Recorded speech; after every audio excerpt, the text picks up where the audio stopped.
Hello and welcome to Pale Reflections. I just licked my microphone by accident. Ew. Yeah, I know. It was like I was trying to be so expressive with how annoyed I was that I messed up that I licked my microphone, which is kind of disgusting. Yeah, don't recommend. 1 out of 10. All right. Hello and welcome to Pale Reflections, a proud member of the Doof Network, where we reflect on Wildbow's most mammarian, Hammerian, and runaway work as it releases. I'm Jenny. And I'm Malia. And we're coming to you live in the Discord. Yeah. So we figured with Ruben and Elliot having such a sporadic recording schedule lately that we would step in and help out in their absence. I like that. Step in. Yeah. We're not hijacking this. We're stepping in. This is not because we enjoyed recording so much that we decided to take over. This is not that. Yeah. No, it's not that like we like talking about Pale Chapter so for like 20 minutes on one of our episodes, and we decided to just keep doing it more often. Is that a better one? No. Okay.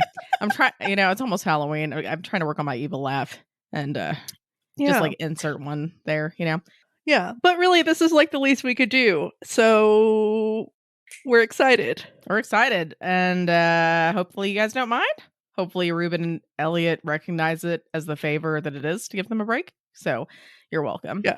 Yeah, if they're so busy, they probably won't even notice. They'll just be like, "Oh, we already released that one. Like, Great." Yeah, I feel like I slept more this week. I don't know why. But speaking of Halloween, not the smoothest segue ever, but it's happening. It's happening. We have a costume contest, so you guys should put your costumes on. You should get ready, get pumped, get psyched, and take some pictures and send them to us so you can get money. As a reminder, they're costumes based on or inspired by any of Wildbow's stories. Any of them. And the submissions are due November 4th. You email them to fanart@doofmedia.com. Not food media, like I thought a long time ago.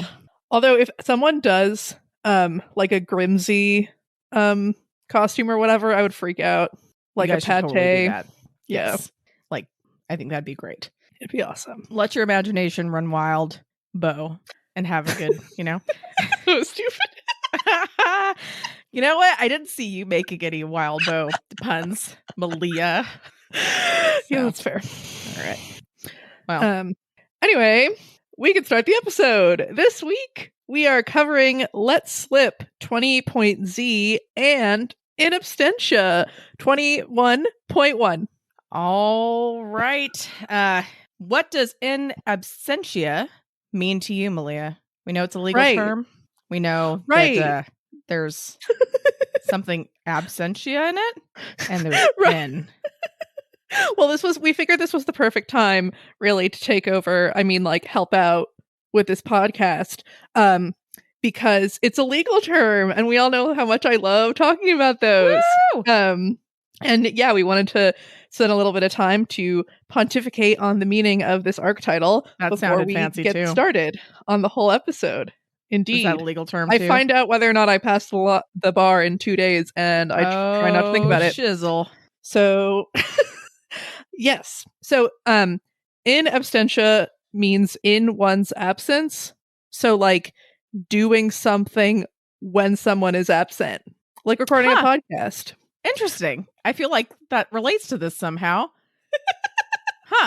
It feels very on the nose. It feels really on the nose. That's funny. Ha ha. In absentia, like I said, means in one's absence. And so there are a couple of different things that we can refer to as being like in absentia. So there's like, you can be awarded in absentia when you're not there to receive your award.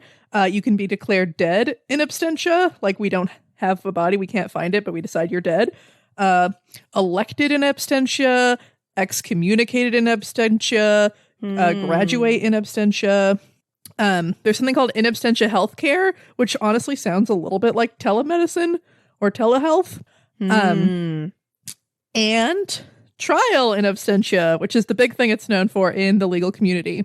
So at least in the United States, there are only 2 reasons why you can ever have a trial in absentia, right? So generally, like, we like due process. We want trials to be fair. We want people to be able to defend themselves. So generally, it's unconstitutional for someone to be tried when they're not there, right? Because then people can just say like all sorts of crazy shit and they're not there to defend themselves. Mm-hmm. So the 2 instances where someone may be tried in absentia are 1, when they were there at the start of the trial and then they fucked off, right? Like they run away, they don't show up again. Maybe they think like, oh fuck, I'm gonna lose, whatever. They can like run off and the trial can keep going, right? Like, because if that was enough to stop the trial, then defendants would try to run away if they thought they were gonna lose, right? They had the opportunity to defend themselves, but they chose to leave. They fucking dipped. Yep. Peace out. Peace out. And then the second reason is absentia. That doesn't really make sense, but I'm going to pretend it does. Totally.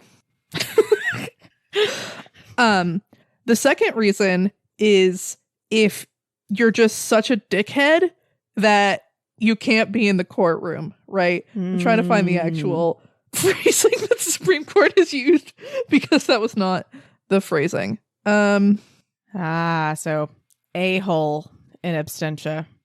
Yeah. Right? Yeah. No? Yeah.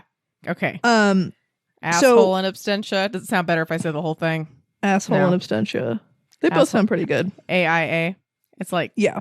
It's almost like MIA, except AIA. Missing in action, except that you're like a complete asshole. AIA. And you're not missing. It's just like you're banned. You're such an asshole that we're like, get out. Get out. Yeah. Get the fuck out. You're getting a terrible sentence. It's all your fucking fault.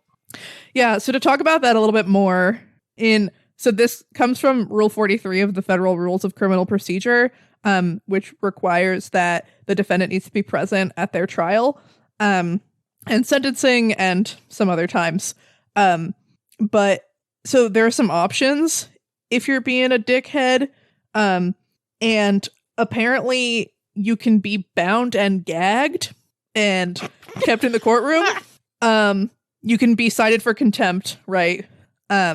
Or you can take them out of the courtroom until they promise to conduct themselves properly, which is great. Wow.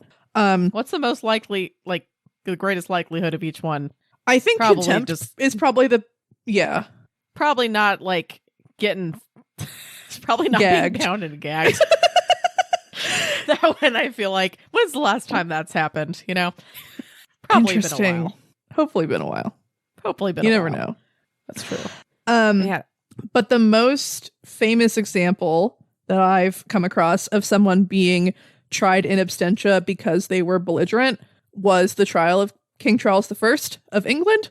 I don't know that he was definitely the only king who was executed in British history, but he's the only one I know about. And so he was tried and sentenced to death in absentia. And he was executed by beheading. And then we had like the whole interregnum, or whatever people who don't like the monarchy call it. Sorry that I am apparently a royalist, even though I'm not. And then they were like, Cromwell's boring and makes me sad. Let's party again. We don't care if they like the Catholics. Let's bring back the Charleses. And now that I'm saying this out loud, this feels like a weird flip on where we are now with like, you know, a Charles coming into power and it sucking and wanting to get rid of that Charles, even though maybe some of the ideas were good. This is like, you know, in real life, they got rid of a Charles because ew, Catholics. And then they were like, oh, but this is worse. And then they brought Charles back. That's right. For the party. Charles, it was in absentia, but he's trying to come back and trying to kick the Kenneteers out in absentia. It's basically, I don't know. What do you think about Scarlet C there? Scarsy? Mr. Scarsy? I don't know. Scarsy. Are you picking up what I'm putting down? I love that. Yeah, her... It almost sounds like whatever scarcity. Her name was, the creepy husband in the Scarlet Letter. Now I just keep thinking they're like fused into one person in my mind, Charles and that guy. Although he was meaner. I don't know. I read that book 15 years ago. I mean, Scarcy's not really being super nice, and apparently his name is Roger Chillingworth. Yeah, Chillingworth. Chillingworth. Oh my gosh, Hawthorne that's like was not subtle. Scarcy Chillsworth. I mean, it's Chillingsworth. Yeah, no, that sounds too cool. It sounds like, too hey, cool. bro, let's chill. Like he's chill. He's not chill. He's not chill. He's chilling. He's chill. He's not chilling though. He's not chilling, and he's not doing the action, and he's I don't know. He's not chill in any sense of the word. No. He's spicy. But yeah, and then we like to reflect on this definition and what we think it means for the arc ahead. So I'm really hoping that it's like an election in absentia, that like the Kenneteers are elected as the rulers of Kennet and the lands beyond. But what do you think, Jen? What do you think based on this arc title? I don't fucking know. I don't know, man. My brain excommunicated is in absentia at the moment. Tried, You said fried? Oh, no, tried. Oh, tried. Trial? I just mentioned my brain being in absentia, and so I was like, fried. I was like, yeah, I guess so. I mean, I guess that's fair to say. Okay. In absentia. Enforced absentia. So fucks. Stupid Scarcy and his group. Group of chillings. I don't know. I'm sure there's catchier things.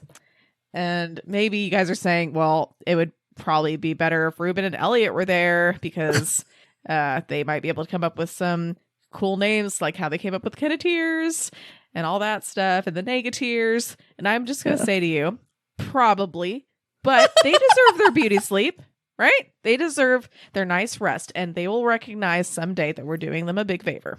Yeah. And this is the consequences of being absent here. We're seeing it play out. I mean, and the more we talk about this, I realize this is like really fucking on the nose. It's just like, yeah, we're like the substitute teachers of the podcasting world. Yeah. That doesn't really make sense.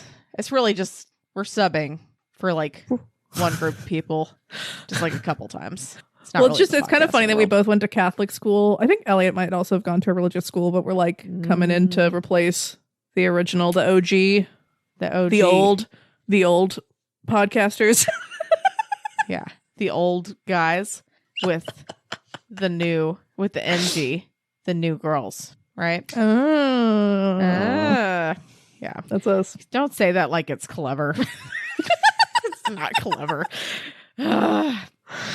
Anyway, I do want to do an evil laugh. I'm not good at evil laughs. That was always our dad's specialty. Like, if you could hear his evil laugh, it was like straight out of a movie. It's fucking perfect.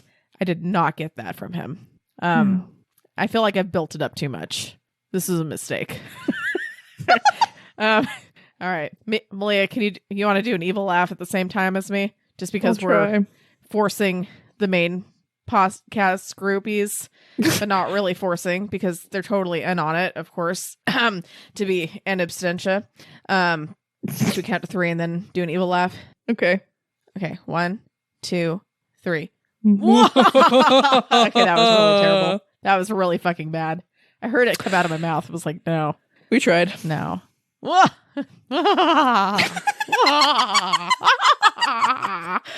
Yeah, I definitely didn't get that, Gene. Anyway, any other thoughts on that? No, I think we're ready to start talking about the chapters. All right, guys.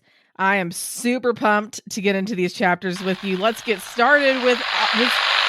And okay, I think the connection blocker is working.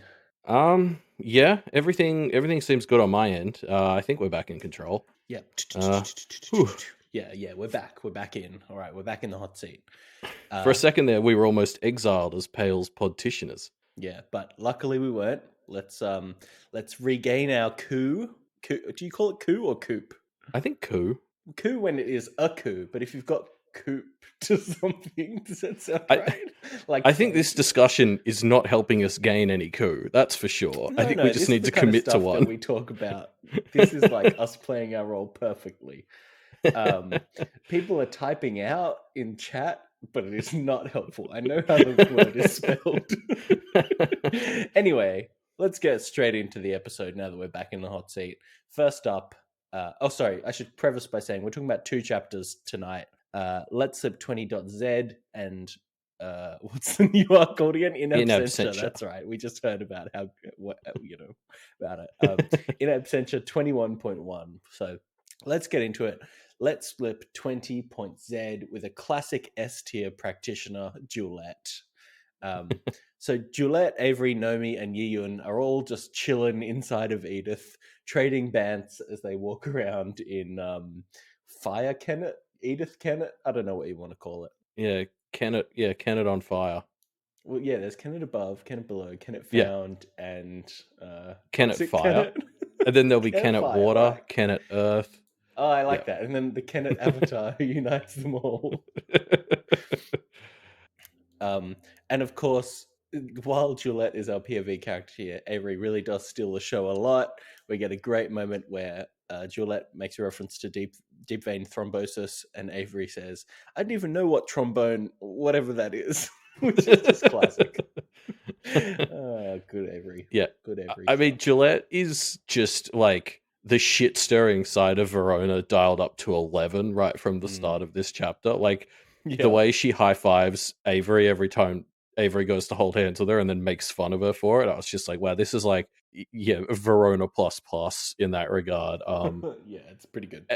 And it's like a fun leading because obviously, like, a lot of the talk in this chapter is about Julette's focus on how people and others are put together and put themselves together. And I feel like this is meant to be from the start, like the goblin that she's put inside of her coming out, like, because it just feels like very goblin-y, shit-stirry behavior to me. So I think it's meant to be a side effect of the fact that she's filled herself up with goblin junk. Yeah, for sure. I think we see a lot of beats of that throughout the chapter, especially in some of those flashbacks. But yeah, I guess we'll talk about that consistently over the course of the chapter. Yeah. I guess speaking of like Julette's obsession with how people put themselves together, it manifests in this very like Victoria Dallin-esque way of like judging what everyone's wearing, which was like a very fun vibe to go back to for a chapter. I had a lot of fun just hearing Julette kind of tear it. Like she tore apart Nomi's look, and the whole time she was doing it, I was just thinking to myself, don't let Nomi hear that you're doing this. Like, we saw in Nomi's head, the last thing she needs is someone validating all of how average she looks. Yeah. Yeah, you're right. It's not helping. I think there are a few great beats this chapter where we are seeing both Nomi and Yiyun react to things and just being like, "Ooh, we know the story behind this reaction." Yeah. The greatest one, to skip ahead, there's that moment where they're talking about binding others, and Avery's like, I think if you got to know an other and spent some time with them, heard them out, you'd think it was kind of shit to be held captive for however long. And Yiyun's just sort of like, eh. And I was like, Yiyun, that's... You have a little empathy for those that get locked up for a long time, Yiyun. Okay, you might not know what that's like, but it's pretty bad. Yeah, like Avery just accidentally hit it out the fucking park with that point. Like, it's so good. And that's great dramatic irony, because like the whole audience is just like, oh, got him. Hello? Did I lose you, Elliot? I think so. Are we back? Can you hear me? Yeah, I can hear you. Sorry, what was the last? Cool. Sorry, wait. Let me take a timestamp. Okay. This must be remnants from what they did. Yeah. Still fighting off the hack. Yeah. I mean, the other thing, we've got to go more into what do we decide? Was Kennet fire? Kennet.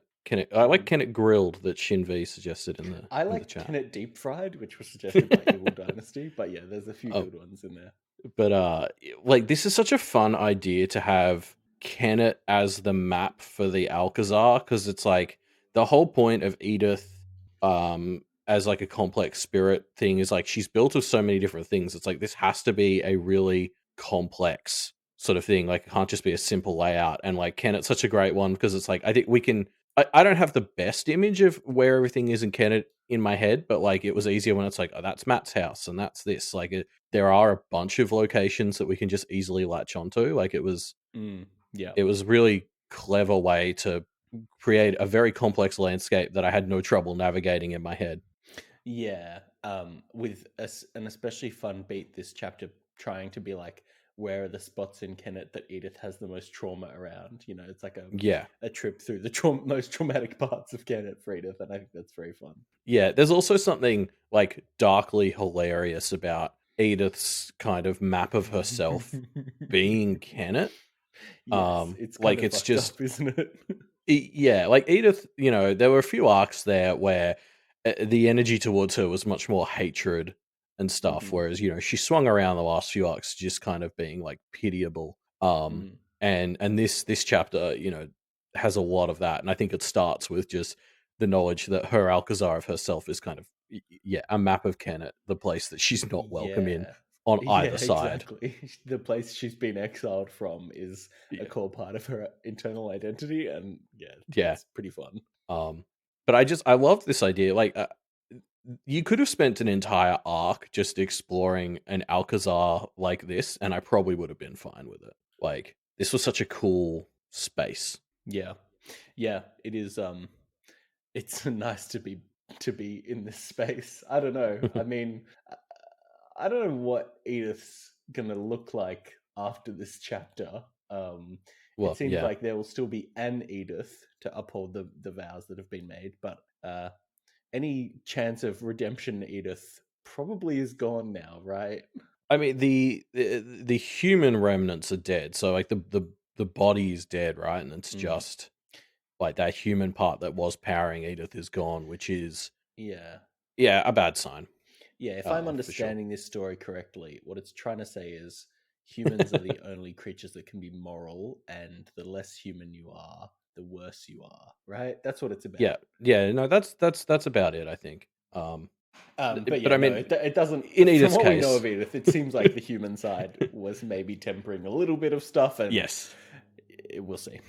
I mean, the human part wasn't like an entire human. Obviously, it needed the spirit part as much as the spirit part needed it. That was like the whole idea. But but no, obviously as well, it is worth pointing out. Like we've talked about Julette, and we're talking about this Edith space. Like, of course, these go hand in hand as well, because like Julette is this person who's fascinated by how people are put together. So of course she was pushing to go inside the Alcazar. That's literally a giant complex personhood, like laid out in all of its bits and pieces. Like that's such a great synergy of the environment and the POV character.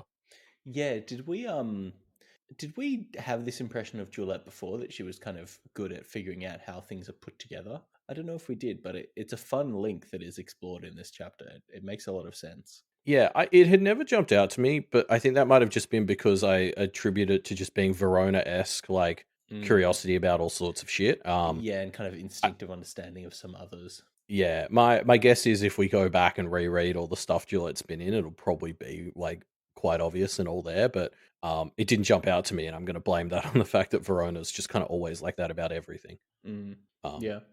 Speaking of the body of Edith, she's obviously here and with them, and that's like a fun sort of dynamic that's going out throughout the whole chapter. Every time they're kind of tearing into Edith as a person, the body's there, having various reactions to it. But it's also interesting how much of I guess I'd never really thought of Edith James, the body, having as much person in it. Like from memory, she was in a coma or something, so like I don't think she was like fully brain dead or anything. But yeah, I guess I was surprised that the body manifested as such a. I don't think it was just in a coma. I think it was a bit more than that, wasn't it? I don't know. If I can't remember brain dead either, but yeah, I definitely remember some chatter about like, don't worry, we're not taking over someone's body who could still use it. Like she was pretty solidly fucked. Yeah, I guess I'm just surprised, even with like all the Alcazar stuff, how much the Edith body came across as a full sort of person. Yes, for sure. But it was an Alcazar thing. Like we're seeing wraiths that can take on people like Nomi and Yiyun, so it's all sort of exaggerated from what's really there. But anyway, enough talking about like fun things like Edith and Edith's body. Yeah, great stuff. Can we talk about Avery's protein bars? because Okay, sure. Avery is offering What you're trying protein. to say is you want this for APU2, APU, BTP. Is that what This you're isn't saying? a real thing, right? Like protein I bars have that are no meat, idea. because like the peanut meat thing, I'm fine with that. Like peanut meat sounds like a great idea. I'm not a vegetarian, haven't tried it. Oh, but right. Like, sorry, peanut. I, Meat made yeah, out of some peanut processed. yeah, but Avery's selling meat flavored, Bar. meat flavored protein bars covered in chocolate. Chocolate Why the and fuck meat pairing?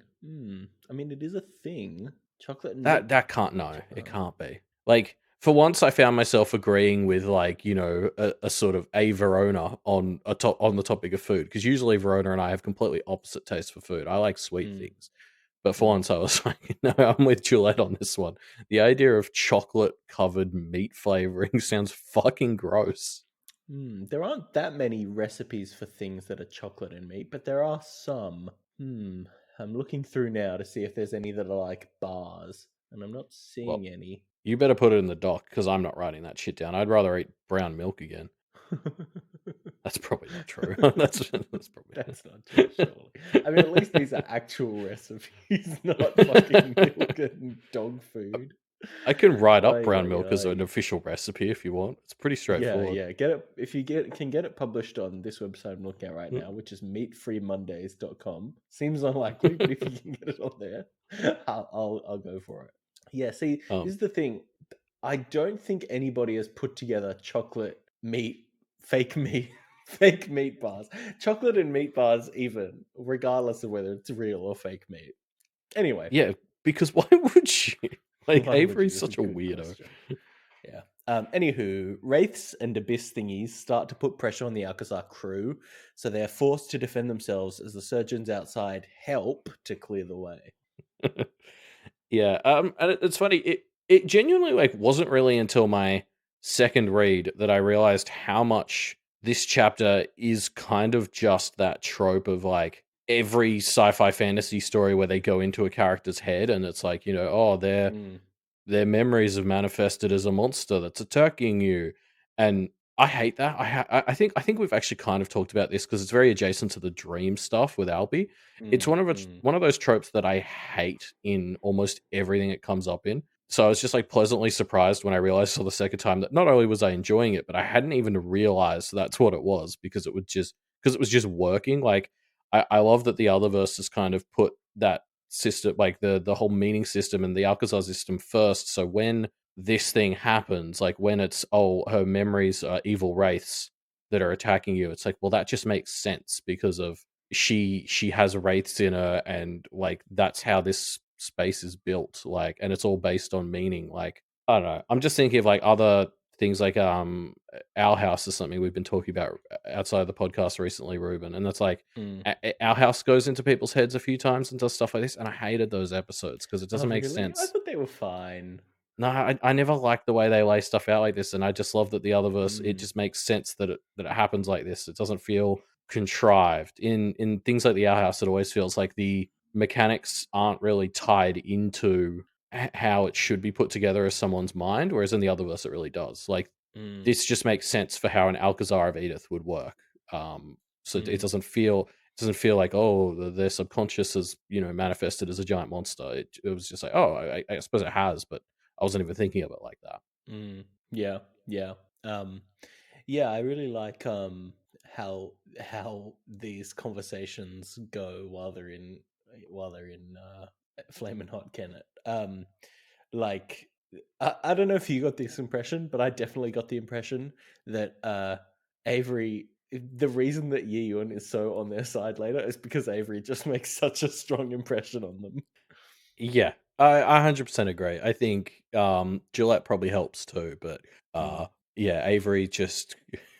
I think the one time Yiyun has to shut her down is when Avery just starts openly conspiring to be allies, and Yiyun's like, "Oh, I don't think we're allowed to do that." But she's definitely just letting Avery spout her good vibes for so much of this chapter. Yeah. So yeah, they get hit by a wraith, and this takes us back in time to a memory of Julette taking Guillemette for a walk. Yeah. And I mean, this is like this is a really fun sort of existential exploration of Julette here. I almost wish there was more of that in this chapter, but I think I just read the fourth Bobiverse book last week, which Oh is, no. for those who don't know, is like a series about a guy who is a robot and clones himself and has meetings with his clones, and it's all about the exploration of like what clones are and how you interact with them and all that. So I was just kind of primed to really dive deep into this idea of like who Julette was as a construct that was based on a person. But that almost falls to the background of this chapter in places. Mm. Yeah, yeah, yeah. It is. It is just really fun. I just there's so many good Julette moments, right? Like, Yeah. I love this bit where they're talking about how there's a bit of goblin mixed into Julette for balance, and Gilme says to add anything goblin for balance is akin to throwing yourself on a sword for the practice in defending yourself. And Julette says shitting on a plate for your second helping, which works on so many levels as a response. One, she obviously kind of just says it to fuck with Guillerme a bit. Two, it does work as an analogy, as a continuation Yeah. of the conversation. And three, the conversation is about adding goblin for balance. And so she adds this very goblin analogy to balance out this very fey one. Like, it's just so perfect. Yeah, you're right. It's spot on. Yeah, Gillette rules. Yeah.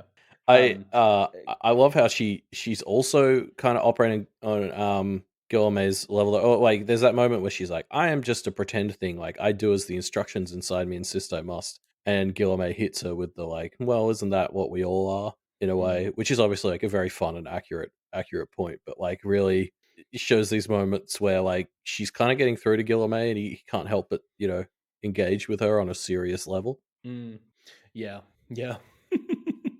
Yeah. It's good stuff. Um, Sorry, I just want to pull out something that Vice Versailles says from chat, which is Julette's motivation to talk to Guillerme and whether it gets explained. There's one or two cases where Julette cracks a few things in this chapter and doesn't fully explain it to us. And I think I have them cracked, but I thought I'd just kind of run them past you. So at the end, Julette says, "Oh, she thinks it's obvious why she's talking to Guillerme," and then says, "So she told him." And I think what we're meant to infer from that and some stuff later in the chapter is she just is interested in, because of her being a put together creature, she's interested in how creatures are put together, right?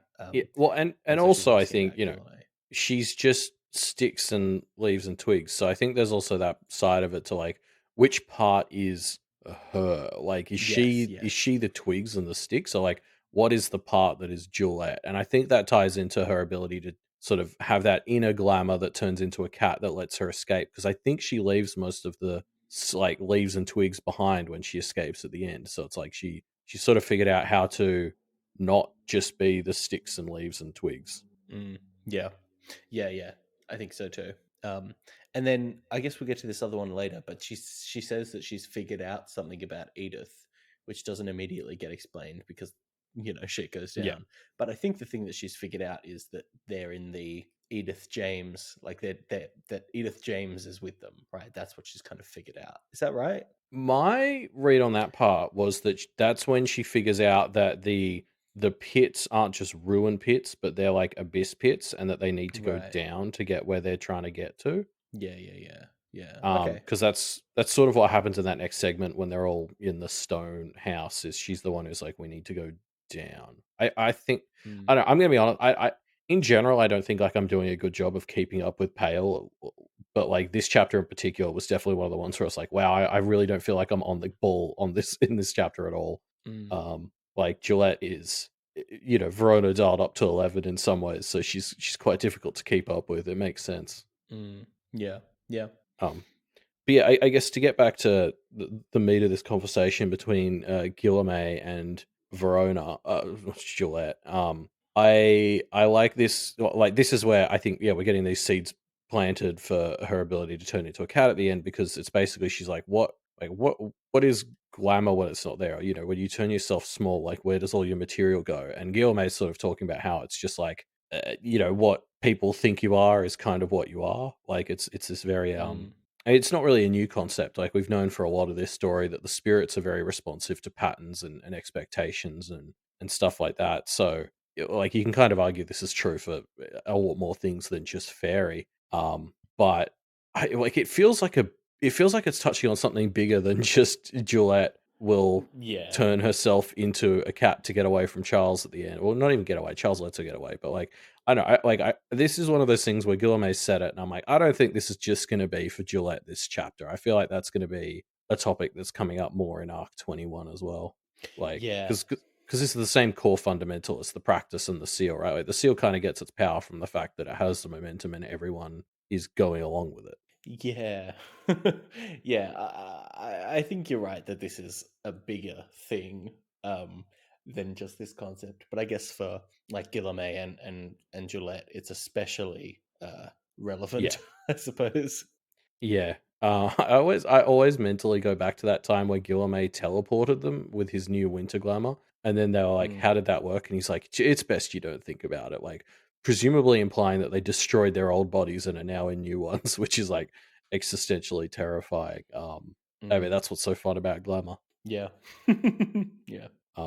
Also, in part of this conversation, Gashwad comes up, and I just really wanted to talk about this because I feel like this is a drum I've been low key beating since like Arc 14. But like Gashwad and to an extent Guillermo have very much fallen to the background of Pale, like in its latter half, and I kind of get why, but I thought it was really interesting. Like I hope this is something where we're going to see a bit more of Gashwad and Guillermo as a pair because Guillermo's obviously turned into like Mr. Loner recluse in a lot of ways, and that's like kind of Gashwad's whole thing. Like Gashwad has always sort of been the Mr. like I don't need friends, I can do it on my own. So I like Guillermo's like Gashwad is obsessed with me for some reason or whatever, and I kind of hope it's because like Gashwad is trying to like, or Gashwad is curious about why Guillermo is suddenly like a loner recluse, which is kind of what he aims for in a lot of ways. So Yeah. I don't know. I feel like there's some interesting synergy there, and it's a good excuse to bring both of them into the fore a bit more. Yeah, they're gonna bond. I don't know that I'd go that far, but like there's they are. Because yeah, I feel like Gashwad. Like part of the reason I think Gashwad fell to the background is because like the Undercity conceptually is touching on very similar stuff of like how does a loner do in like a community like Kennet. Like the Bitter Street Witch is almost a more interesting Gashwad than Gashwad. So this could be a fun new angle, like the fairy and goblin versions of loner recluse, like compare and contrast. I don't know. I want to see more of Gashwad. I always liked him. Yeah. So yeah, back in the present, Team Alcazar is dealing with a lot of wraiths. They blow up the cabin, and Julette starts to figure out the layout of the space. But unfortunately, the surgeons, Griffin and Kira Lynn, pull their big betrayal move. And of course, Nomi blames herself for this. There's this moment where she's like, she tells Yuyun it's her fault that they're getting betrayed because she hesitated in the raid. She's like, I'm sorry, I let you down when I hesitated about horrifying children. And you just imagine in Yuyun's head that just must be like, don't apologize for that. Like, fucking, well, yeah, I'm pretty sure Yuyun would rather like them both be stuck here than Nomi go along with something like that. Yeah, it's sad. Poor Nomi. Yeah. And I guess like speaking of, so Nomi, later on she's gonna go with Yuyun. Yuyun's talked her into chilling the fuck out, seemingly. And I thought that was really interesting because I think it was like last week or the week before we were talking a bunch about how like Marisica is like, this we heard early in the story Marisica was a fairy who wasn't that good at humans yet. And then she's kind of gathered together like 9 or 10 time bombs. And we were like, is she really good enough now to juggle that when she barely managed to beat the 3 Kenneteers in the first half of the story? And Nomi is maybe presenting our first example of like, no, she isn't all that here because Marisica was very clear in Nomi's interlude. She expects Nomi to be able to like, pop the fuck off and do something explosive. And at least in this part, Nomi is seemingly choosing to go with Yuyun and not be a fuckhead. So yeah, fingers crossed this is not something Marisica wanted and is in fact like hurting her plans. You would hope. I don't know. Yeah, I guess I mean it's a fairy plan, so you can't rule out that really it won't know. Yeah. It does seem like the good thing to come from this chapter and all the shittiness that it brings is Nomi and Yuyun are being pushed closer and closer to the goodies side. Yeah, and it's a real like victory for Yuyun not being a dick. Like Yi Yun has been so nice that like her niceness has outweighed all the other pressure that like Charles and Marissa have been putting on these kids that was presumably designed to turn Nomi into an explosion. Yeah, we'll see. I don't know. Maybe Nomi like changing sides will make her more volatile, and then she'll do something dangerous, and it'll hurt both the Negeteers and the Kenneteers. I don't know. Well, if she's doing it for the right team, that's less upsetting. But if it's still dangerous enough to still hurt the Kenneteers, like yeah, if it helps the Kenneteers, and I'm the not saying it's Negeteers, ideal. Mariska will be happy with that. Yeah, that's fair. Yeah. So yeah, we get one more flashback from Julette, and we see her kind of experimenting with Monty mannequins in the domain. As Melissa comes in, and they have a good old chit chat. Yeah, and I love this setup for Melissa potentially being like an aware PI. Like there's something I just love that setup. Like I would read this story about an aware PI because I feel like good private investigator stories, they're always people who are kind of halfway between the world of the law and like the underground criminal network. And so that metaphor applies so easily to aware and the world of innocence and like practitioners. Like that's just it's right alongside the concept of witch hunters, and I think that would be so fun. Yeah. just while because we got that very long list of pale spin-offs that I want, and I'm adding PI Melissa to the list, right under Melissa the Real Housewives of Thunder Bay. Yeah, I like it. So yeah, back in the present, wraiths trap our crew in the stone house that Matthew left Edith, another major site of trauma. The group manages to motivate Edith into altering the space, kind of, so they can escape via the abyssal depths. Then Avery does her special ziplining over the abyss trick to zipline them all over an abyss to escape. Yeah, it's something we'll kind of skim over in the podcast format, but like this whole sequence is very fun of them all being kind of trapped up against the wall and then it's sort of going out of the frying pan and into the fire in that regard by dropping into this abyss adjacent space, which just it felt so like we'd heard the abyss was hellish, so I was picturing more like hellfire and stuff, but this was even worse. It was like a gross sewer where you're kind of scratching against the walls, which is like the germaphobe in me is like crying thinking about it. Yeah, I don't. I love this setup and this whole section. And the way they kind of have to convince Edith the body to actually do it. Like she's just she's kind of useless. Adrian, like, isn't she? Yeah, a bit of a Ken even. Like just well, that's harsh. But just like naturally a passenger, which sort of makes sense for the role she mostly plays with Edith. Sure. But like I think that's a like very she was almost role. Yeah, she kept blending into the background almost when she was with their group. I did keep forgetting she was there, and that was her natural state. And then they're like, "Can you bend the space?" And it's like it makes sense she can. She's a core component of Edith, the girl by candlelight. But yeah, it just really wasn't her vibe to try like that. But they managed to get her to do it. Yeah. I love this bit where Yeon, as they all are like trapped by rocks and can barely move, and Yeon just kind of fucking flicks out a beaded necklace at the wraith and binds, and is gonna like get it to let them go. Like it's awesome. It's such a baller move. Yeah, it is. Mind you, for every baller move she has this chapter, she takes like an unknowing beating too. Because there's that one bit where Edith is like, "I wish I'd gotten to be a mum," and like Yeon just sort of turns to look the other way. Just like people accidentally stepping on Yeon's nerves a lot this chapter. Yeah. Good times. I mean, I suppose like motherhood's a pretty big nerve. It's going to come up, like, so yeah, makes sense. Yeah. The gang escape out of Edith and join the tense confrontation. There's some talk of truces, and Nomi and Yeon end up leaving. Yeon leaving, of course, after negotiating a peace for the Kenneteers families, which is baller. Maybe has just saved the lives of like Sheridan or maybe not Sheridan, but whoever, right? Brett. Well, don't care about that. Maybe this actually Jasmine. wasn't that important now that I think about it. No, but it was very good by Yeon, of course. Well done. Yeah.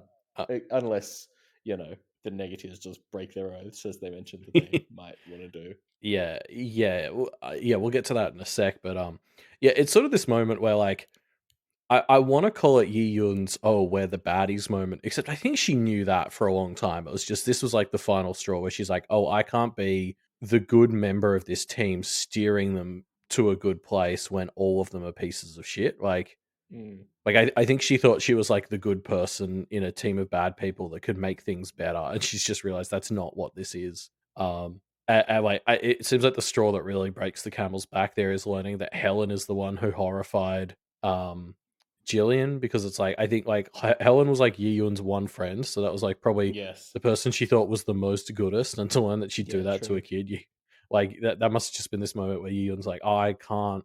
This is There's rotten from nothing the good ground here. up. Yeah. Yeah, I can't. This isn't a ship I can steer in the right direction. So yeah, she finally sort of breaks in that regard, and yeah. I guess going back to the oaths, I thought it was like really fun that they're now presenting a system where the Negatiers and the X-Forsworn are really leaning into this thing, and they're like, well, we can break oaths and we won't even have to like quit. We can kind of just assume that if it was for a good enough reason, Charles will forswear us and then immediately unforswear us. Like just give them an immediate presidential pardon. Yeah, as long as they're doing it for a reason that he thinks is worthwhile, they'll probably be okay. Yeah. And that that's terrifying to me as a reader, because I've become, this story has spent almost 3 million words training me to believe what people say, and I don't think I'm ready to let go of that. Like I was like, wait, I can't read conversations where the person could be lying. I have let down that defense. And like Yi Yun has to be reminded of the fact that they could break the oaths by Nomi a couple of times, and I feel like it's because Yi Yun's the same. She spent so long in this world, she keeps having to be reminded that people might make oaths they're not going to keep. Yeah. I also love the idea that Charles might not unforswear them. Like if they spend themselves getting forsworn and doing shit to the Kenneteers, and Charles has no further use of them, he might just be like, okay, cool, good stuff. I mean, that would be so hypocritical, but again, I don't know if he's that beyond it. Yeah, well, Seth even brings that up. Like, there's a moment where I think, like, he's chatting to Lucy, and Lucy sort of is like, well, what are you actually building? Like, you're tearing it down, but what are you building? And Seth is almost like, I don't care. Charles might turn around and say he's done with me and kill me or leave me. Like, if I'm a part of breaking this down, I don't care if I'm a part of building it up or not. And, like, that's obviously terrible, but like I do enjoy villains or goons with that kind of mentality. Like as a reader, I find it very fun that sort of willing to be a martyr kind of villain who's like, I know I'm working in the dark, but I don't care as long as it like helps the light eventually. That all said though, I'm skeptical how much Seth would hold up against this when push comes to shove, like he's finally doing well. Yeah. He's got a girlfriend. Like, he's got stuff to lose. I've just got to call out this quote from Seth where he says, "You see kids, I see young ladies," and then looks at, I mean, not named in the text, but Cameron. presumably Cameron, who smiles. Yeah. As just like, yeah, we all knew that about you, Seth. And there's a later bit where Kira Lynn's like, oh, are you willing to trade me off? And Seth's response is, my best friend's cute apprentice? No way. Again. He's so gross.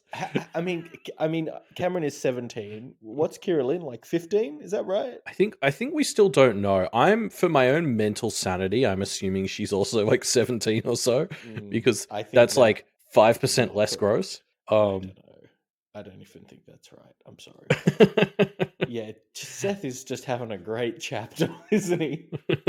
God, you see kids, I see young ladies. It's just such a saying the quiet part out loud moment, isn't it? Yeah, it's also, I thought it was a really, like, because it's right after he says that Lucy speaks up. And it's because I immediately in my head tied that to, Lucy's always been saying, don't call us children, call us teenagers. And this is like the real monkey-pawed version of that. Like, yeah. Seth's like, don't worry, I don't see you as kids. And it's like, thanks, Seth. this is when Lucy starts yelling at him, and it was just I don't think it's an accident that when he says something as cursed as that, Lucy's like, no, that's not what I meant. It's very funny. But yeah. Anyway, I guess the point is, I'd be interested, if Seth was told by Charles that his time was up, whether he would actually fold now, because he kind of has stuff to lose almost for the first time ever. So he talks a big talk here about being willing to die for the cause or whatever, but I think there's room to be skeptical of whether he'd follow through. Yeah. I also just want to, I guess, circle back to the whole thing here about the oath breaking being something that these guys now have access to. It's one of these great examples here of just how bad Charles is at fixing problems, which I know we've talked about as an idea to death, but like it's again one of these Charlesisms where I'm like, okay, in isolation, I can totally get behind the idea of eradicating the way oaths and like truth work in this universe, because the way it's judged by the letter of the law and not the intent, especially in a world where you could judge by intent if you really wanted to. Like there's so many problems with this, and forswearing as a thing is obviously something we agree with him that is bad. But like the truth telling is actually in many ways like something that the universe does kind of like. I view it as like, it's like we have contracts in like, the modern world, and contracts and stuff only work because we assume if somebody breaks them, the legal system is going to punish them for doing that. Like and that's like that's what the truth telling is, right? The whole point is like that's the practitioner equivalent of like basically being able to trust people, I guess, without needing to like know them. Like that's how you extend beyond only being able to trust people. This came up a lot. I've just been watching the latest season of The Good Fight. And it was exploring the idea of somebody opened up their own court in Chicago, and he said he was the judge, and like people could go there and sign contracts to agree by his things, and it gets to the point where the police are using him to like arrest criminals, and it's like it really was like exploring the idea of like, the legal system, like its only power is because we all give it power, like kind of the same as the seal.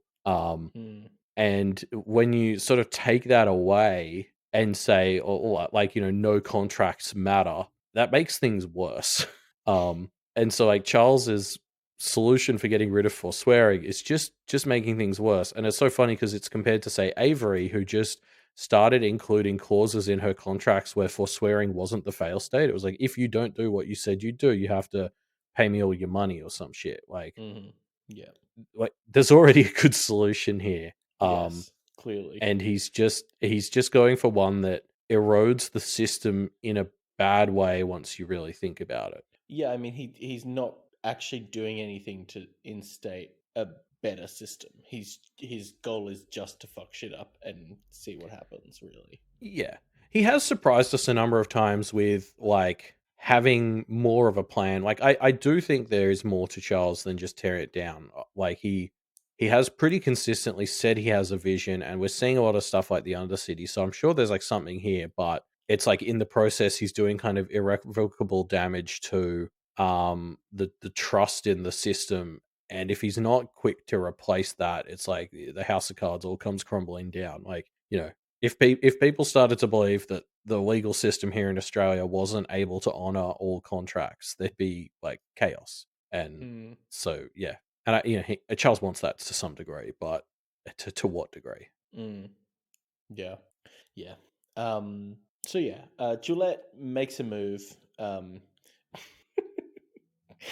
Sorry, I've been trying to figure out over the course of this entire episode the best way to work in a Julette, the best a man can get joke. Yes. I just can't figure out anything. The closest I have here is that Julette, with her strong experience in razors, holds a blade to Kira Lynn's neck to hold her hostage, but it doesn't quite work. That's why she loves the rasp. It makes sense. Yeah. It's a Gillette reference. So, I couldn't figure it out. So I apologize. I actually have. Sorry, I had that exact line earmarked for that one All Packed Up 2 project that we can't talk about. And I also haven't been able to make it work. I've been trying for like 2 weeks, so I feel you. Yeah, anyway, Julette makes a move, creating an opening for herself and Edith to escape, but unfortunately she gets killed kind of, by Kira Lynn. As she lies there, the Kenneteers escape. Yeah, it was real 7.x, like Alexander post getting shot in the head hours, where you were like, we're just watching from the POV of like a dead thing. Yep. Luckily, it turns out she isn't quite dead, but for a while there, I Yes. was worried. Yeah, me too. I really love this moment where she's holding up the rasp to Kira Lynn, and Seth is like, don't worry, she won't do it to you on purpose. So then Kira Lynn starts fighting back and ends up getting rasped accidentally. And I was like, what a fucking perfect encapsulation of this entire conflict is a Kenneteer being like, I will hurt you if you keep pushing and doing bad things. And then they're like, they call the bluff, and then it accidentally happens and they get hit with all the pain. And it's just like, that is just this entire conflict summed up, is them being the aggressors and forcing the Kenneteers to do this stuff that they don't really want to do. Yeah. It's classic augury, isn't it? She won't rasp you on purpose, and then she does it by accident. It's good stuff. Yeah, Seth's lucky he threw in that on purpose qualifier. Yeah. But yeah, so Kira Lynn really was not joking about cutting out her morality. She just does a straight double homicide and does not seem to flinch. In fact, it's not even like she blasts Edith and then kind of coldly walks over and blasts her again to finish her off, right? It's pretty fucked. Kira Lynn is fully off the deep end. She has gone from C minus to F minus. Yeah. Yeah, I think as people were calling out, there's a reason she was 20.f. Ow! Chadwick! I'll feed you later. Anyway, sorry. The cat with the rasp is Yeah. here to get you. I know, he's scratching the shit out of me. Yeah, I you know, obviously what Kira Lynn does here is bad, but I do have to say the bit where she walks up to Edith and says, I'm not doing this out of mercy, I'm doing it to be thorough, before, like, you know, double tapping her in the head. That's a badass line. I did enjoy it.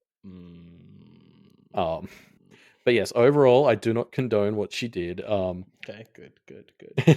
Like, it's going to be interesting because apparently they're going to need to undo this for a bit now, so she can have a chat with Yi Yun, right? Well, there's no way the ruthless Kira Lynn wants to undo this now, right? No, I'm pretty sure that's why Yi Yun put in the qualifier that she needs to talk to the unaltered versions. God. It'll be interesting what Kira Lynn thinks if they take this stuff out of her for a minute, because like I'm thinking back to when Matt first met Edith and he'd like cut all the guilt out of himself and he was like, man, I'm gonna feel this tomorrow or whatever. And it just feels like even Kira Lynn, I think, is gonna have to confront some stuff about, I don't know, or she might just like quickly say no and try to get it over and done with, but we'll see. I don't know. I'm not optimistic Kira Lynn's actually going to let herself process it. She'll just like minimize the time she's with Yi Yun. And she kills the human part of Edith here. You know, no imagery there that the nice part of Edith that was defending someone is the part that they kill off. I mean, Kiki actually, it is an imagery because Kira Lynn straight up is like, I did this because now you will be a better weapon. You know, we need the sad part of you gone. Just a straight up piece of shit. Yeah, it's rough. Charles kind of walks over to inspect Kira Lynn's handiwork, and Julette springs out, rushing away. Charles kind of gives her a farewell message and promises to be even more monstrous. Yeah, great. Thanks, Charles. I do. I love him so much as a villain, though. This bit where he genuinely looks sad about this, and like it's been going on for so long, but I still get such a kick out of the way Charles is like unhappy about the way he's going to brutally ruin the Kenneteers' lives. Like the fact that he can stand there and be upset about these awful things that he's doing is just so fucking wacko, and I love it. Like, yeah, I love his energy as a villain so much. Like that he can look there and make it seem like they're the ones who are fucking him over. It's just so funny. Yeah, it is. He is very good as a villain, isn't he? He is wonderful. Yeah. So there's also, I have to call out the line where he's looking at Kira Lynn and she's covered in rasp scratches, and Charles sort of goes, "What a terrible thing it is to be my friend. You, Matthew, John, the girls," and it's just like, Charles, maybe this is something you should think on. Maybe there's a it's there's a almost pattern. self-reflection, isn't it? it's very that's it. Like, I don't want him to have his self-aware wolves moment until we apply this pattern to Marisica. I think we make sure Marisica suffers the Charles friend fate, and then we get him to reevaluate. Yeah, I like that. But yeah, idea. I just I couldn't help but laugh when he's like listing off all these good people and how everything bad happens to the nice people around him, and he just doesn't take that next step. Whose fault is that? It's the world's fault. But yes, we find out at this moment Julette isn't dead, so that's great. Yeah, I was genuinely worried that we were losing her. Yeah. Yeah, what a fun. I just want to call out what a great interlude that was to round out the arc, because like there was a lot of time spent in this arc to examining like how people go on their own when they're free from their like parents and mentors. So ending on like Julette, who is touching on the Verona parts of that topic, while also as someone who was put together and is like putting herself together. It's a really fun way of examining this whole idea of like who you are as an individual away from your parents or your mentors. Like, and then obviously, you know, being inside Edith for the finale of this arc too. Like, it was just, I suppose I'll save the rest of it for the reflecting episode, but I loved this as a capstone for that arc. Yeah, fair enough. So yeah, shall we get into In Absentia 21.1? Yeah. I just want to say, what a setup for this arc. Like, yeah. What a great I feel like the title, well. Yeah, the title definitely implies that we could possibly be spending the entire arc on the run. I kind of hope we are. Like, there's something. The thing I really latched onto is as the Kenneteers left, they're like, we just need to trust that what we've built is strong enough to last without us. And I almost find myself hoping we don't get like any updates from Kennet for a whole arc, and it's just like the Kenneteers running around doing stuff, building support outside. But like, I kind of want to leave Kennet out of the story for an arc, and then we can see what happens to it, like all in one go. That could be really fun. Yeah. I wonder, are we going to be away the entire? Like, how long are they going to be away from Kennet, Elliot? That's what I want to know, really. I mean, yeah, like Pale has moved. Oh, I was going to say it's moved so far beyond where I can predict its pacing, but like, I mean, I've never been able to predict its pacing. That's been evident from the start of this podcast. So, fuck knows. I kind of hope we're getting an arc away. I think that's a very fun premise, but Wildbow tends to take what I think is a cool idea and then go a few steps more and do something even cooler. So, we'll see. Yeah. True. I just also want to call out the Kenneteers being willing to leave Kennet and trust that what they've built is strong enough to survive is a very fun callback to the old Bristow test of like, are you willing to not be on top of what you build? It's a bit of a tangential link, I admit, but like they trust in what they've built without them. It's not about them, and I think that's going to be really important to how it survives. Yes. Yeah. You're right. It's really interesting. Anyway, getting into the chapter. Get into it. Yeah. So, the trio has escaped onto a path and start by getting their bearings and getting somewhere relatively safe. Yeah, you know, out from under the stormy weather. Yeah, and what a cool image this is, right? The wave, I guess, or it's not even a wave, right? The ocean above them threatening to crash down is just such a fun, sort of Damocles literally dangling over their head, I suppose. Yeah, and like this is just one of those things where I'm like, I couldn't ever relax here, knowing that could happen soon, where like the water falls down. Part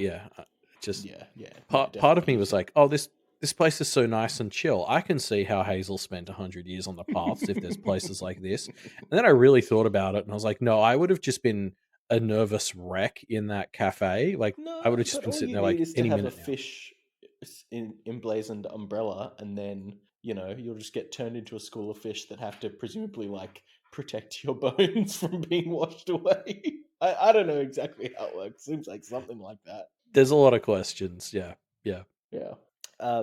Anyway, so yeah, they're sitting at this cafe, the Kettle, discussing their plans. Now that they can finally talk about them openly, all the winks and nudges that we've gotten between Lucy and Verona can finally be fleshed out. Yeah, and it's I don't know. I don't think it was just me, but I think a lot of us thought these were more thought out in their heads than they realistically were. Yeah, they're ideas, aren't they? They aren't plans. They're ideas.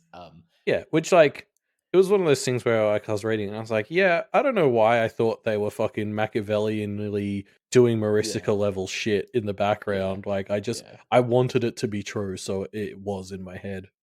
Yeah. I don't know. Yeah, they kind of cobble it together into something that forms a loose plan eventually, but yeah. So one of the things that we get in this chapter is basically a list of everywhere that they're going to go in the rest of this chapter, which is great. Just by listing allies, they get the Leos, they get Ben and Dee, and they get my favorite, Florin.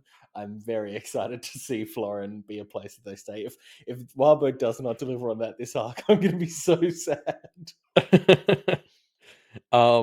Yeah, especially because it was like he's gonna put us up in 5-star hotels. It's just, he's so grimy. I love Florin's vibe of he's just such a cheerful, grimy sleazebag. Yeah, I'm most excited. I hope they pull the plug on going to visit Dee and was it Ben? I think we only just Ben and learned his Dee, name this yeah. chapter.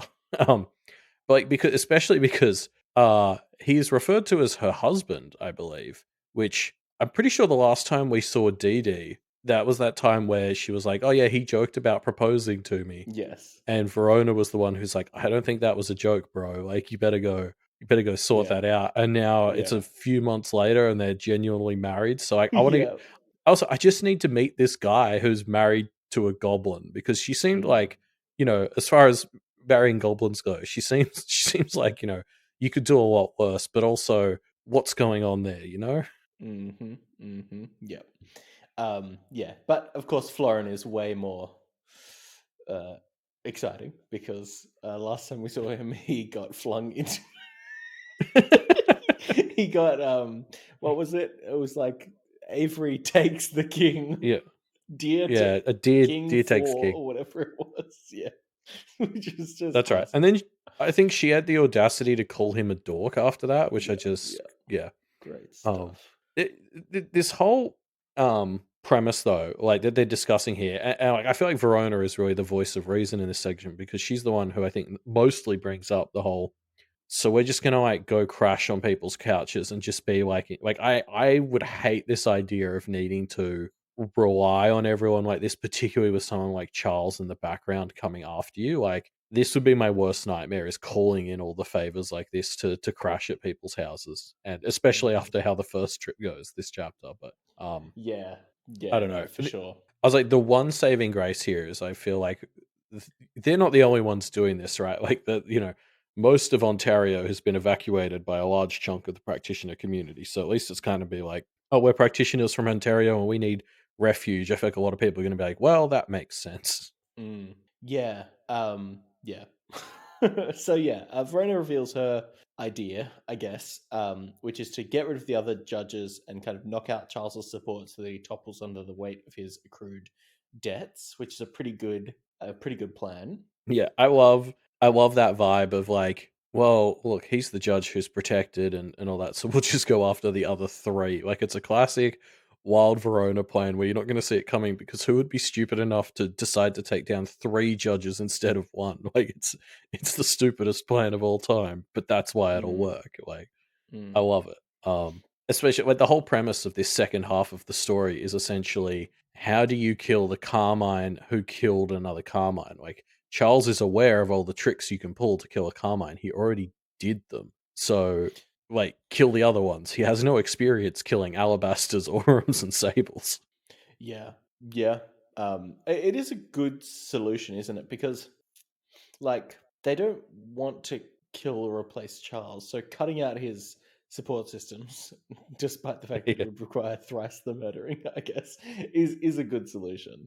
I liked the call out to the dark part of this where it's like we just kind of trap him where he's powerless and impotent and has to watch us succeed. Like it's sort of like that's pretty dark of us. But Lucy, I thought you'd like it. It was like, yeah, I kind of do it. And part of me was like, yeah, there's a poetic justice to that. Although they do immediately call out that Charles has a proven track record of escaping bullshit like that. But yeah, I mean, you're right. This plan makes so much sense because like Charles is getting so much out of the other judges supporting him. Like they've gone, I think, beyond accessories to just straight up accomplices. And so, yeah, I mean, I think we've talked about it on the podcast before. I know the community's talked about it. Like, fuck the other judges. like they've been letting this shit go on. Like, screw them. Yeah, no, I agree. They're A- complicit. yeah, and like thinking about it, like Ryan's interlude, I think it was 19.Z. Like, if I'm remembering the end of that right, there was that moment where he had the revelation watching the Kenneteers work with the Wild Hunt, which like so that's a sign that he might be easy to persuade to stab Charles in the back, right? Hopefully. Um, so that one might be easy, and then it sounds like they're going after the Alabaster first, which I think is a good call because I think she's going to be the one who's like the least inclined to give up her station. Her station was like her whole deal. And she's I hate the Alabaster, so I say she's a good first target. Yeah, no, I think so too. But although having said that, the Alabaster seems to have been defined by being able to avoid the being hunted that usually comes with it, right?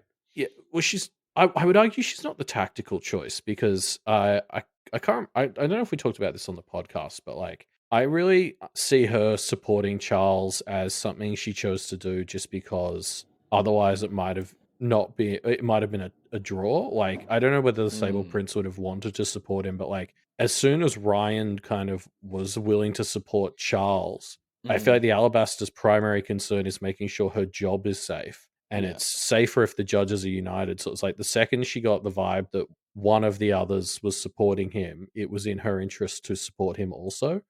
So there's an argument that she may not be the tactical one to go after just because it was like she might withdraw her support as soon as it's safer not to be on Charles's side. So if Ryan's going to flip and you take out the Sable and make the Sable flip as well, then it's like 2-on-2 and the Alabaster will just switch to make a majority, presumably. So I think you could argue the Sable Prince, or that's not knowledge the Kenneteers have, but like I think the Sable Prince is arguably the tactical choice, knowing what we as readers know, at least in my interpretation. But Sable Prince is hard because he's also the one I don't fucking understand at all. Yeah, for sure. I feel like he's the one we actually know the least about, so hard to say. Yeah, but he's also the one that Yun can replace, which is just an important factor. There's a good candidate there. Yeah. Verona also debuts a city magic diagram that she's been working on here. And do you have any ideas exactly? Like, it No, seems yeah, to be I mean, heavily implied that it's Kennet found like, but yes, it's but like targeting the bigger or Alabaster. different. Yeah, I don't know. I do Yeah, not and, know. I mean, to people in the chat, what are our theories about what this diagram is? Or if you're listening not live, like chuck it in Pale Predictor because I'm curious what exactly. Because yeah, it feels like we've got a clue of generally what it is, but what is it? They seem to think it's for Liz as a way to fuck with Liz, which I'm all for. I thought, yeah, okay. I thought it was still in the context of talking about the Alabaster, but if it is taking out Liz, that would explain it because there's that comment about making her pay for her own demise. Oh, I guess we'll see. I hadn't considered that it wasn't for the Alabaster. But yeah, okay. Yeah. Lucy drops her idea here, which is a cool way to stall Charles with a lot of fake Carmine contests. It gets called out as a DDoS attack. A DDoS, yeah, a classic. Yeah, very fun idea. It definitely feels pretty risky though, as they kind of acknowledge in universe. So I don't know. It feels like a pretty all or nothing play, but they've got all to play for, so might as well. Well, yeah, and they just need to find a place that won't extradite them as well, which is an interesting problem. Like, I don't know that they have any contacts in places that might allow them to avoid extradition like that. They need to find somebody who's, presumably another set of judges who don't like Charles.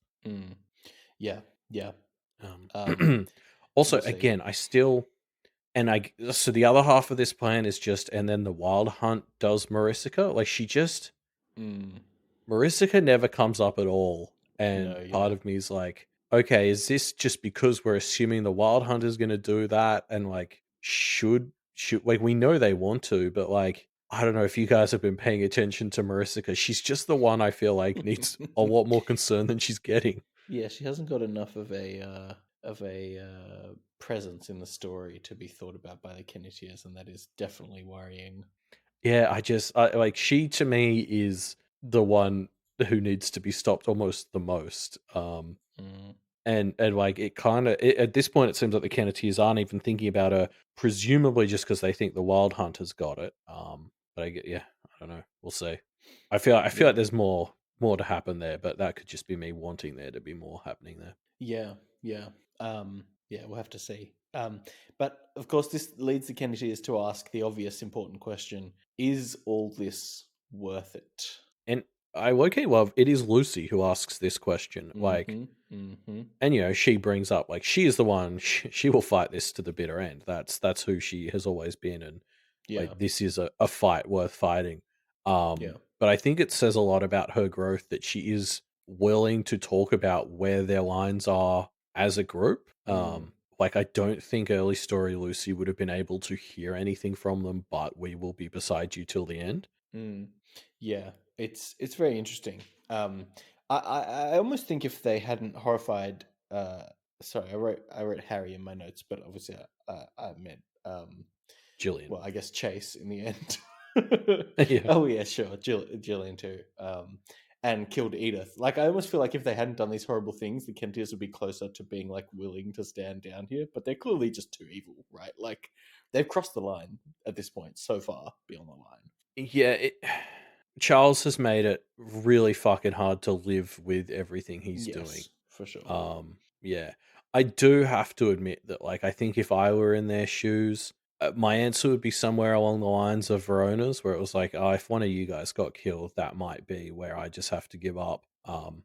Which also I thought was maybe an interesting reference. I remember very early in the story, I think it was Nicolette who told us that groups that awaken together tend to rise and fall as a unit. Like, if the Kenneteers succeed, it will generally be as a group, or they will fall like as a group. So that the idea of one of them dying, kind of taking the fight out of the other two, feels like a really nice callback to that sort of energy. Yeah. He's just gone too far, hasn't he? I mean, this is new stuff. I guess. Just now, Charles is just now across the line. Yeah. But yeah, so the Kenneteers decide that the Garricks are the safest place to go to first, so they head over there through Kick Can Alley. We finally get to see it in story. I don't think we got told there was a cheering audience last time, but I fucking love that detail. I don't think we did either. I do love that addition to it, though. It's very fun. I love how Avery says, "Hey, don't fuck with me on this or I might get lost." And then Verona seems like she's pretty close to starting before Lucy immediately slams a hand over Verona's mouth. Like Lucy was ready to go on that one. Yeah. Not having any of it. Yeah, I always enjoy seeing Verona on the paths just because it's like in many ways on paper, Verona reads like somebody who would be fantastic at the paths. She's got that quick problem solving, like ability to kind of understand this universe, but she really just in practice is not built for the paths at all. And like we kind of get a reminder of that in this chapter where she just like she's so good with weird others like the Lost, and she's so good at kind of understanding these patterns and all that, but just when you put her on a path, she's just so not here for it. Yeah, for sure. She's just not she's never able to turn herself off, and she needs to in these situations. Oh yeah, it also just involves that like physical agility that she just isn't about. True. Yeah. So yeah, the Kenneteers get to the Garrick HQ, and while they're waiting, decide to call home. Whoops! Out comes another who completely fucks over Garrick HQ.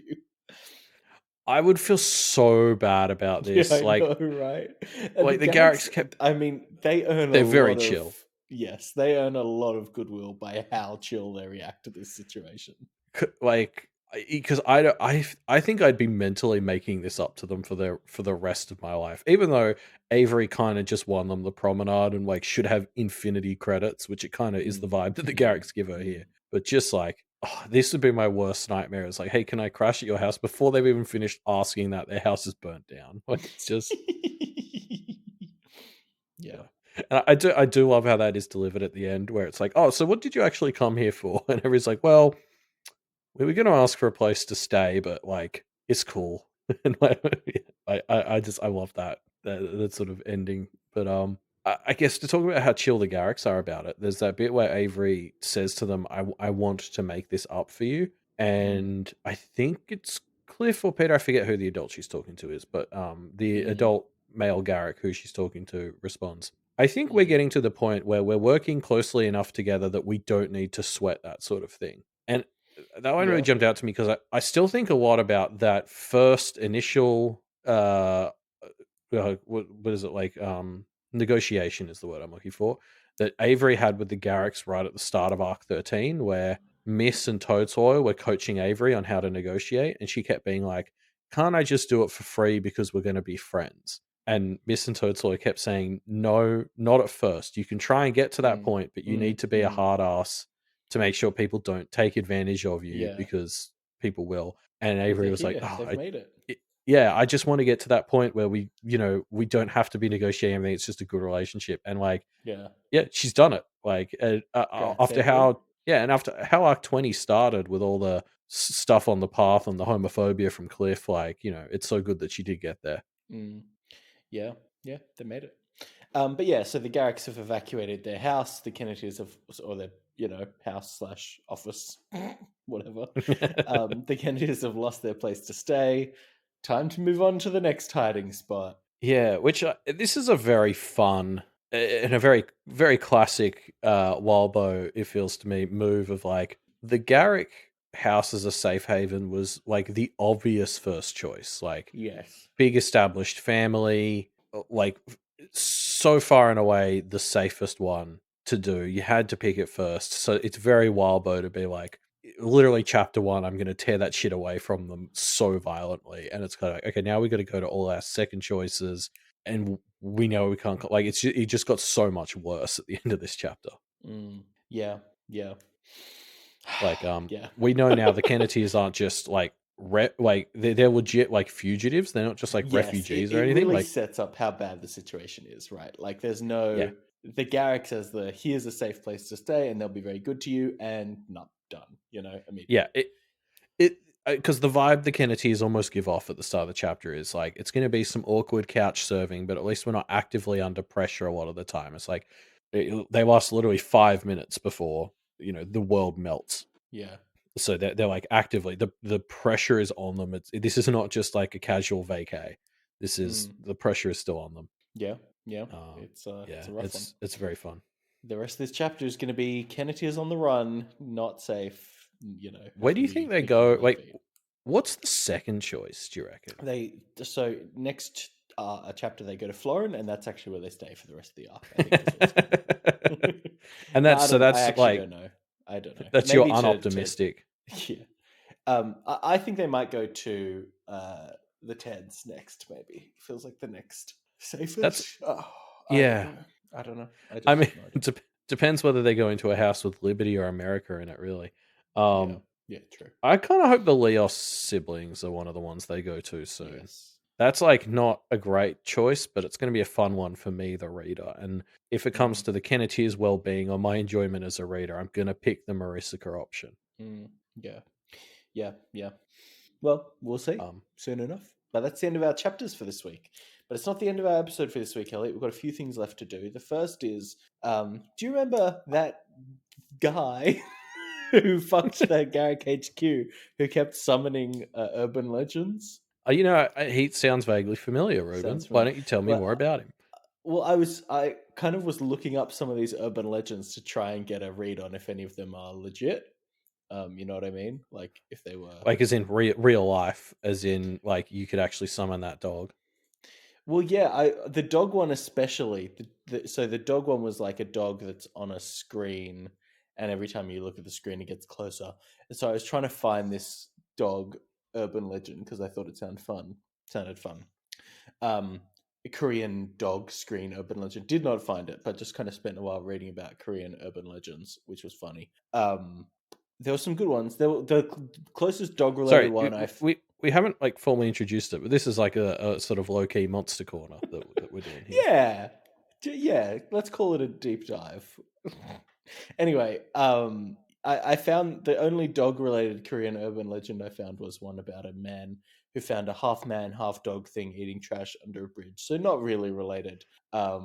The classic one I think is Korean fan death. That's the one I'm the Korean urban legend I'm familiar with. Do you know Korean fan death? Is that the thing?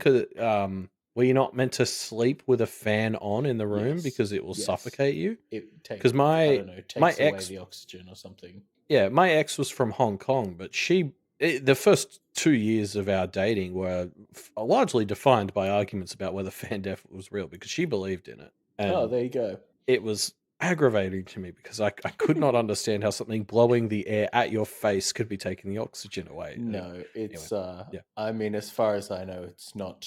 It's an urban legend. It's not factual. I saw this one come up a lot, which is apparently writing in red ink, especially writing your name or somebody's name in red ink in Korea is superstitious because in the past you would write the names of deceased people in your, like, I don't know, deceased family members with red ink. So writing in red ink is like, oh, you're going to be dead soon, basically. Oh, interesting. Which is a fun one. Thought that's a fun urban legend. The one that really grabbed me though is a Korean urban legend called the Elevator Killer.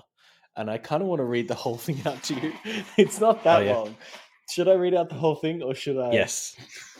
No, that was when I did that recent Monster Corner on the Wild Hunt. That was mostly just funny quotes I was pulling from sources because that's the best I'm shit. just going to read you the tale of the Elevator Killer from theodysseyonline.com/Korean urban legends. This is number 5 of 5 out of 5 Korean urban legends that'll keep you up at night. Okay. So it's the 5th one. This is my audition for the Magnus Archives revival that was teased today. Wait, sorry, is that a real thing? Well, so Rusty Cool had like I know this isn't relevant, but yeah, Rusty Cool had like a Rusty Cool Direct where they just do a tweet thread of like, here's some stuff, and they announced a bunch of new shows that were coming, or like shows that were coming, moving onto the network, and some new shows, and then they also just tweeted out an eye emoji, which is obviously very suggestive. I don't know, like they're obviously kind of teasing Magnus Archive stuff, I guess, from that, right? Like, or something observed related. Anyway, I don't know. Implying it's a sequel is maybe a bit of a stretch, but yeah, if you're listening, prequel, whatever, more content. What's his name? What's the guy who wrote the Magnus Archives and voiced its name? John Sims. How could you? John Sims. How could you? He used his actual name in the show. It's very easy to remember. I just forgot. If you're listening, John Sims, this is my audition for the Magnus Archives 2 for the role of, the Archivist 2. And I'm happy to use my real name too, actually, by the way. We can have an archivist called Ruben Morehouse. They can be the archivist for the Australian version of the Magnus Institute. And I'll do a really ochre accent during it. I was about to say. Like this. Just to really land it. Anyway. Crikey. Crikey. The crown's over there. Oh, and look, it's the hunt. Anyway. Picture this. It's late at night and you just parked your car. You live on the 5th floor of your apartment building. On any other day, you would take the stairs, but you had a long day, and tonight you just want to take the elevator and slowly ascend to your floor. You get on the elevator and press the button labeled 5. You lean your head against one of the walls and wait for the doors to close. Suddenly, you hear someone shout, "Hold the door, please." No, I should do a proper voice for that, sorry. Suddenly you hear someone shout, "Hold the door, please." Being the kind person that you are, you stick your hand out, causing the elevator doors to reopen. A man enters, panting and thanking you. You ask him what floor he's on. 4th, he says. The man is friendly and tries to make conversation with you. You're tired and don't feel like talking, but you also don't want to come off as rude, so you smile and give short answers to his questions. Your impression of this man is that he is kind. You don't mind his talking. The elevator stops at the 4th floor. The man smiles and says, "I guess I'll see you around." "Yes, see you," you reply, but not before you see the man pulling out a knife from the inside of his jacket. "I'll see you around upstairs," he screams with a maniacal smile on his face before he sprints towards the staircase. You panic, but you didn't react fast enough to run out of the elevator. The doors have closed. The elevator begins to ascend to the 5th floor. You begin to cry. The elevator stops. The door opens. Waiting for you outside is the man with the knife. Oh my God, so scary. And that's where it ends. But I just found this so funny. The idea of a guy getting into an elevator with you, riding to the fourth floor, and then running one up. floor below you, then pulling out a knife and scaring you, and then instead of just attacking you, running up towards the staircase to give you that one last floor of anticipation before he kills you. It's just so It's silly. really good. I just found that so delightful. Anyway, so yeah, that's the elevator killer. And yeah, Johnny Sims, if you're listening, hit me up. Anyway, anywho, that was my exploration of some urban legends. So that was my favorite one that I found. Yeah, cool. Thanks for bringing that. That was great. I thought it was pretty funny. Yeah, it's always so fun learning about urban legends from other places. Like, I don't know what it is, but it's just even the slightly ridiculous ones like that one. I just find that stuff fascinating. Yeah, definitely. They are always fun to find to learn about for sure. Now on with the show, Elliot. Of course, as always, we've got some predictions from our community that were left in our Pale Predictor form. If you want to leave a prediction, you can find the link to do that in the show notes down below. Get your predictions in, because we will be revisiting these and giving awards to those who got the most right. Yeah, or even just made the most wacky ones. There'll probably be multiple rewards. We haven't really thought. There'll definitely be a most right award and a most wrong award, I think. Oh yeah. I think the most wrong award will be fairly contested, especially because I've put a few in there. But yeah, whose prediction did you pull out today, Elliot? Yeah, I've got a prediction from Min, who I think might be a new predictor.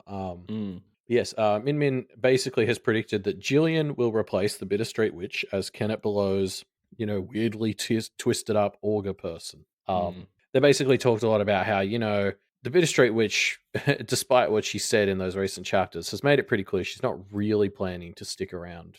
Yeah, well, she doesn't want to be a warlord there. And Jillian has been invited in, and it's just, there's some conceptual overlap between the two of them, and it would be nice to see Jillian thrive somewhere. So that was their prediction. Yeah, I do really like this prediction. I think it makes a lot of sense as a conceptual way for the BSW to move out without kind of crippling parts of the Undercity. I think it's great. Well, and it would be really interesting because the Bitter Street Witch was still very clear, even when Jillian was at her lowest, that she still hated her. So there'd be some interesting growth from the Bitter Street Witch there to actually give something like that to Jillian. Yeah. So I put out a prediction from I'm Easily Impressed, which was talking about Yiyun, and kind of ties directly into what we were talking about before of replacing the judges. The prediction was that Yiyun will be taking a judgeship, as she was kind of acting as a judge with things like stepping in between the Kenneteers and the Negateers, but it won't be the judgeship related to death you might expect from her being the necromancer. It will be the alabaster, because her role in a lot of these things has been like being a voice to protect the innocent, or protect, e.g., the children like Nomi in this example, or like the Kenneteers, sure enough. So it really does match to the way she acts in these situations, is trying to be fair and trying to protect those who need protecting. Therefore, a great candidate for the alabaster role. So yeah, I thought this was a pretty good prediction. I thought it made a lot of sense and was a great continuation of the topic of how we got to replace 3 judges now. What are we going to do there? You might be the right pick for it. Yeah, I love this. Although part of me is just thinking all the reasons you just listed for her being a good alabaster is why I just want her in any of the roles. Like, she wants to take care of children and protect the innocent. She can do that from any role, as far as I'm concerned. But I like that, because the idea of her being the Sable because she's a necromancer, it feels like one of those things where it's like, oh, we missed the point. The point is that she's somebody who, the reason she got forsworn in the first place was because she was protecting the most virginally innocent person we've ever heard of. So, yes, exactly right. It's a great continuation of her vibe. Yeah. Yeah, so some great predictions there. Well done, Min Min, and I'm easily impressed. Remember, folks, if you want to get your predictions in, you can find the link in the show notes down below. Also, in the show notes down below, you can find our discussion threads where we talk about our discussion questions. Discussion questions like our one from this week, which was about would you let somebody open you up and cut something out of you? What if it had to be Kira Lynn who operated on you? And the ending to that discussion question really seemed to turn off a few people, didn't it? Yeah, that caveat was added very last minute, and did anybody say yes? No, the best we got I- was somebody who didn't mention Kira Lynn Yes, at all. Propaganda Pagoda not a just refused to engage with that part of the question. not a glowing endorsement of Kira Lynn for sure. Yeah, pretty much because I have to everyone was say, like, oh, sorry, you go. well, pretty much everyone was saying something along the lines of like, yes, I can see an ideal world where I would have this specific thing, but if it's Kira Lynn, no, fuck, no. Yeah, like because I know. Speaking for myself, yeah, I have like a long laundry list of stuff I would want a spiritual surgeon to do to me. But I don't think I want Kira either. Like it's like I think there's a lot of value I could get out of that, but she seems to suck. That's my hot take from the last two chapters. I don't think Kira Lynn is very nice. So I would not be interested in having her do this. And it makes sense that everybody apparently agreed. But should we get into the answers discussing what people would actually want spirit surgery to do? Because I thought there were some interesting takes here that were like, I guess quite different to how I understood spirit surgery. Yeah, So sure. I'll just kick it. I'll just kick us off with Vice Versailles mentioned that like as a trans woman, there were like plenty of things that they'd want out of spirit surgery, and not from Kira Lynn. Excuse me. And I thought that was interesting because I saw spirit surgery as much more akin to like therapy, or it's editing your immaterial aspects like yourself and all that. So maybe I'm just an idiot, but I would have thought that like that wasn't necessarily what a trans person would need as much based on what I know. So yeah. Oh, I see. Yeah, okay. Vice versa is in the chat now talking about removing testosterone spirits. Yeah, okay. I guess it sort of depends what level of spirits, because Vice versa also talked about like they have a persistent knee injury, and could that just be removed? Like take that spirit of the injury out. The spirit of her knee injury. No, but I think like there was a lot of comments in the discussion question about like comparing spirit surgery to something like therapy as like a rapid version of therapy, especially used to cut out like harmful tendencies or whatever. And I kind of see that tracks a bit. Like gender dysphoria, it does make is sense. kind of a traumatic thing, and I'm sure comes with some other stresses that can lead you to not having a good time, right? Oh, and I do think bringing up stuff like the wound does make me think of how like there's more to spirits than just the immaterial. Like there's some bits where that bleeds through. So that does make a lot of sense. Yeah. Landis963 I think gives a very good response saying, not unless it's something immediately life threatening, a la appendicitis. I kind of agree with this, like the vibe of, spirit surgery might be a shortcut therapy, I guess, but that obviously will come with its own costs, and especially not if it's Kira Lynn. We got Ripper 1337 who was talking about it being aggressive therapy, where you targeting and excising bits of you that fuck you up. So going for stuff like repressed trauma, which I think 20.f mentioned like people with PTSD from wars. So stuff like that does make a lot of sense. Yeah. Like as a way to like unlock traumatic memories rather than needing years of therapy to do it, they could see that shortcut making sense for stuff like that. But their big thing was like they really need to trust the person because it's obviously very intimate the way you're letting them into yourself. And they'd want them to be sworn to the Hippocratic Oath and not be Kira Lynn. Yeah, no, for sure. I mean, it's kind of interesting to think about like talking about finding a therapist that you match with is something that can be kind of difficult. And that's something that, you know, you have whatever, an hour-long session with them every fortnight or whatever, right? And it could take you a few sessions to even figure out if there's somebody that's a good fit for you. So Yeah. going to a spirit surgeon and being willing to be so intimate with them, and, you know, being willing to answer the kinds of questions that Edith answers, or explore the kinds of things that Edith is forced to explore through the chapters this week and last week. Like, I don't know, it would take a while to build up a level of trust that you'd want somebody to do that, I guess. Which is not something you just kind of go into an OR and can do it, I guess. Yeah, but I can almost see situations where that is almost the opposite of what I want, where it's like sometimes you kind of just want someone who boom, will boom, boom, professional, get in there, get it done kind of vibe. And I never want to see you again. Like sometimes in a way, think about this interaction.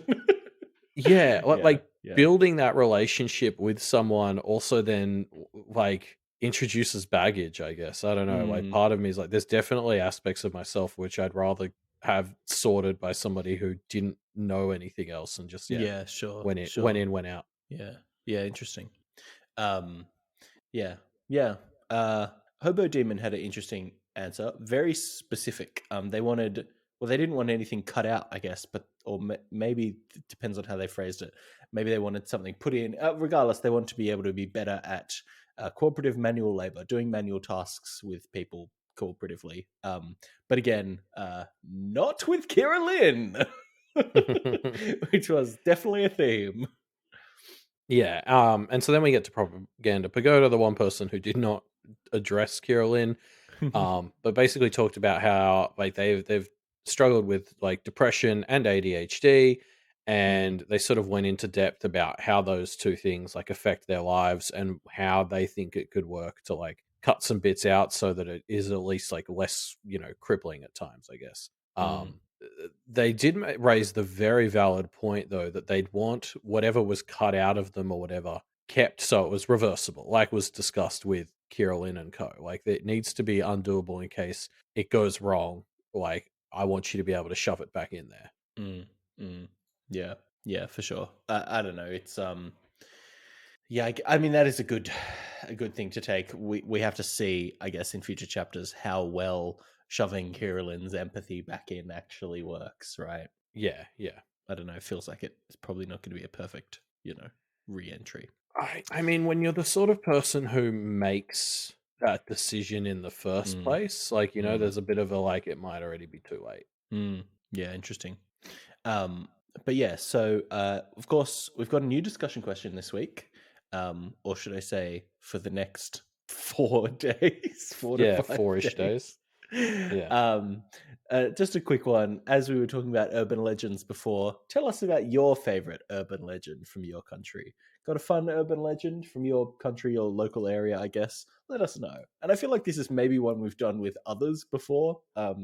Doesn't have to be others, just any kind of urban legends. If you want to kind of transcribe them into an other that old urban legend Summoner McGee would throw at the Garrix, you can, but you can just describe them if you want. Yeah. And I guess hit us with the stuff we never would have heard of, preferably. No moth. What is it? Not Mothman. Leatherman, which is a classic. Oh, see, I thought you were talking about the isn't like the Jersey Devil similar to a moth person? Anyway, that's a pretty common one. Whatever. If it's been in Gravity Falls, we already know about it. Yeah. But yeah, you can leave those answers, of course, in our discussion thread, which is linked in the show notes down below. Yes. You can also check out our Twitter at PowerReflectCast. There were memes there again recently. It's happening. It's real. Hell yeah. Every single day there's memes there recently. So yeah, check that out at PowerReflectCast, or you can, if you want to support or find out more about the other shows on the Duff Media Network, you can go to duffmedia.com. There's all kinds of cool stuff on there, all kinds of cool podcasts that you can check out. Pale in Comparison, the different show. It's not this one, despite certain hosts' best efforts. Yeah, we'll keep them out for now. And if you want to support us and Pale in Comparison, the other distinct shows on the Doof Media Network, you can head to patreon.com/doofmedia. Yes, and while you're on Patreon, hey, why not check out Wildbow's Patreon at patreon.com/Wildbow. If you don't become a patron to him, you may just see a strange Korean dog appearing on your monitor at some point in the future. Yeah, like a weeping angel's dog is what they reminded me of. Yeah, for sure.